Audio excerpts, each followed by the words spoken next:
Bom dia, gente. Vamos dar início a mais uma aula sobre angiospermas. Da continuidade à nossa temática, estamos falando de flor. Hoje a gente vai falar um pouco sobre polinização e dupla fecundação. Acompanhem comigo a leitura, que não vou ler tudo, mas para vocês entenderem do início, para acompanharem comigo. A chegada dos grãos de pólen ao estigma da flor é a polinização. No caso, lembrando da fórmula das partes da flor, o estigma é aquela abertura central onde vai se chegar no ovário. O transporte do pólen entre as flores pode ser realizado por diferentes agentes polinizadores, como ventos, insetos e as aves, entre outros. As plantas angiospermas apresentam diversas características que as tornam adaptadas a diversos agentes polinizadores.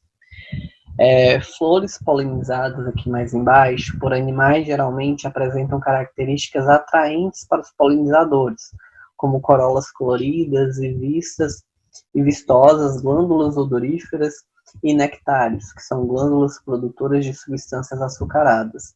Nessas flores, os estigmas geralmente têm tamanho reduzido e a quantidade de pólen produzido nos estames é menor do que em plantas polinizadas pelo vento, que é quando o vento leva muito pólen para poder chegar nas outras flores. Mas tem que se entender que, ao cair sobre o estigma de uma flor de sua espécie, o grão de pólen germina e forma um longo tubo polínico que cresce por dentro do estilete até atingir um óvulo no interior do ovário. Então, ele entra pelo estigma, cria um tubo polínico até chegar no ovário por meio do estilete, que é aquele pescoço que fica bem no centro. Dois núcleos originados por divisão mitótica da célula geradora, os núcleos chamados de núcleos espermáticos, constituem os gametas masculinos. Eles migram até a extremidade do tubo polínico que penetra na micrópila do óvulo, onde atingem uma das sinérgides, que é onde o óvulo está aguardando a sua fecundação. Um dos núcleos espermáticos passa para a oosfera e funde-se ao núcleo desta, originando o zigoto diploide. O outro núcleo espermático passa para a célula central e funde-se aos dois núcleos polares, formando o núcleo triploide, com 3 conjuntos de cromossomos 3N.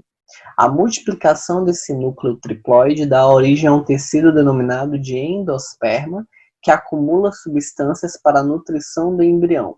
Esse fenômeno típico das angiospermas, a dupla fecundação, implica a formação simultânea do embrião e o do tecido que nutrirá nas fases iniciais do seu desenvolvimento. Então, há uma dupla fecundação, em que um gameta masculino fecunda um óvulo e um gameta masculino fecunda dois núcleos polares, que não foram os óvulos desenvolvidos. Estes dois núcleos polares fecundados com o gameta masculino formam um tecido, enquanto o óvulo fecundado com o gameta masculino forma o embrião.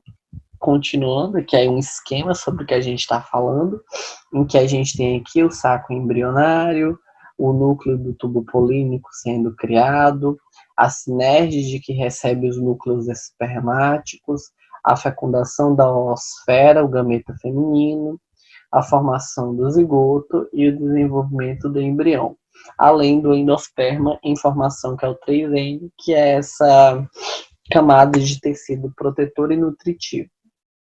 Daí a gente tem o desenvolvimento do óvulo fecundado. O desenvolvimento embrionário das plantas começa com a divisão mitótica do zigoto, que produz 2 células, estabelecendo regiões distintas no embrião. A célula voltada para a micrópila do óvulo dará origem ao suspensor, enquanto a outra dará origem ao embrião propriamente dito. Em pteridófitas e gimnospermas, o suspensor parece ter unicamente a função mecânica de empurrar o embrião para o interior do saco embrionário.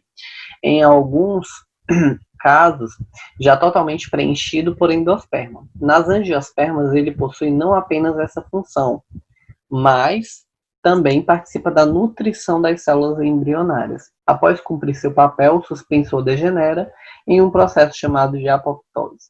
Quando o óvulo e o embrião atingem certo grau de desenvolvimento, o tegumento, no caso do tecido ovular, diferencia-se em uma casca espessa e resistente e o conjunto passa a ser denominado de semente. Então, é por culpa da fecundação daqueles dois núcleos polares junto com o gameta masculino que há a formação da semente no interior das flores. Como vocês podem ver aqui, eu tenho o embrião, no caso, inicio aqui com uma flor. Tem o processo do tubo polínico, de formação do tubo polínico, do saco embrionário, fecundação, desenvolvimento do suspensor, desenvolvimento do corpo do embrião.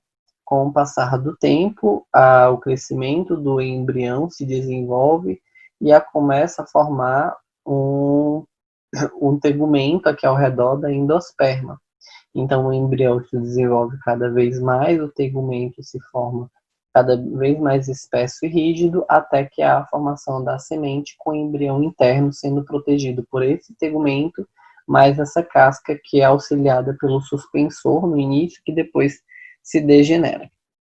Daí vem a origem e função do fruto, que aí a gente teve a flor, falamos sobre a flor, sobre agora o desenvolvimento da semente no interior do óvulo, e agora a gente tem a função do fruto, origem e função do fruto. As sementes em formação liberam hormônios que estimulam o desenvolvimento da parede do ovário, originando o fruto. Por isso, quase sempre os frutos contêm sementes, uma vez que são elas as responsáveis pelo seu desenvolvimento. Exceções são chamados de frutos partenocárpicos, que vem do grego, que significa fruto virgem, que se desenvolvem sem formação de sementes, como no caso da banana. Aqueles pontinhos do meio da banana não são sementes. Banana não tem semente, ela se desenvolve do pedúnculo da flor e não do ovário. Então, como é um fruto chamado de partenocárpico, ele não possui semente. O fruto foi uma importante aquisição evolutiva das angiospermas e contribuiu decisivamente para o sucesso desse grupo. Supõe-se que o principal papel dos frutos na história evolutiva das plantas tenha sido a proteção das sementes. Indivíduos que o ovário se transformava em fruto eram beneficiados, pois suas sementes, por estarem protegidas, tinham maiores chances de germinar. Muitos tipos de frutos são coloridos, vistosos e perfumados. Essas características indicam aos animais, entre eles nossa própria espécie, a presença de um alimento disponível. Ao comer o fruto, o animal descarta as sementes ou engole e as elimina nas fezes, levando-as a se dispersar pelo território. Quando a gente come laranja, que a gente cospe ou então joga fora as sementes da laranja. Quando comemos melancia e descartamos, tem pessoas que engolem, fazem engolir as sementes da melancia e descartam nas fezes. Então isso acontece na natureza e acaba auxiliando na dispersão das sementes. Em certas espécies, os frutos ou sementes têm projeções em forma de asa, chamadas de frutos alados ou sementes aladas, o que favorece seu transporte pelo vento. Há frutos adaptados para aderir aos pelos ou às penas dos animais, que acaba por disseminá-los sem querer, e outros, como o coco da Bahia, são adaptados à dispersão pelas águas.